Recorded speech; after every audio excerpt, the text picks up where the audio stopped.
ఇంకో పక్కన ఉద్యోగాలు, యువకులు ఆశలు పెట్టుకుని మనం గెలిపించాం.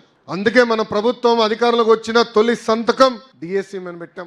గడిచిన 40 సంవత్సరాలు 80% టీచర్ పోస్టులు మన ప్రభుత్వమే భర్తీ చేసింది. ఈరోజు మెగా డిఎస్సి పెట్టాం. 16,347 పోస్టులకి డిఎస్సి ఏర్పాటు చేస్తున్నాం. జూన్ మాసం నుంచి ఎగ్జామ్స్ మొదలవుతున్నాయి. దాంట్లో కూడా కొత్త కాంట్రవర్సీ పెడుతున్నారు కొంతమంది. మైకాపాలకు పని పాట లేదు, సుప్రీం కోర్టు వరకు వెళ్ళారు. ఈ రోజు డిఎస్సి ఆపేదానికి దేవుడి దేవల ఆగదనుకుంటున్నాం. ఎందుకంటే బలమైన నోటిఫికేషన్ మనం ఇచ్చాం. టైం పెంచాలంటున్నారు. అరే సిలబస్ నేను పోయిన డిసెంబర్లో ఇచ్చా. పాపం జగన్మోహన్ రెడ్డి గారు సిలబస్ అంటే ఏంటో తెలియదులే. 7 నెలలు సమయం మనం ఇచ్చాం. పద్ధతి ప్రకారం డిఎస్సి ఇస్తున్నాం. జాబ్ నోటిఫికేషన్ ఇస్తాం. పెద్దలు అన్నట్టు పెద్ద ఎత్తున పెట్టుబడులు, పరిశ్రమలు తీసుకొస్తున్నాం. ఈ రోజు సోలార్, విండ్ కంపెనీలు వస్తే మనకేంటి అనుకోవచ్చు, టెక్నీషియన్లు కావాలి, మెయింటెనెన్స్ చేయాలి, పిల్లలకి స్కిల్ అప్గ్రేడేషన్ చేయించాల్సిన బాధ్యత నా పైన ఉంది.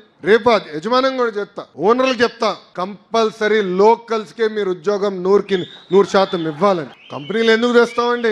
మన పిల్లలకు ఉద్యోగాలు కల్పించడానికి పెట్టుబడులు తీసుకొచ్చాం, ప్రయత్నిస్తాం. కారణం ఏంటంటే మన బిడ్డలకి ఉద్యోగాలు రావాలి, స్థానికులకి ఉద్యోగాలు రావాలనేది ఒక లక్ష్యంగా పెట్టుకుని పని చేస్తున్నాం.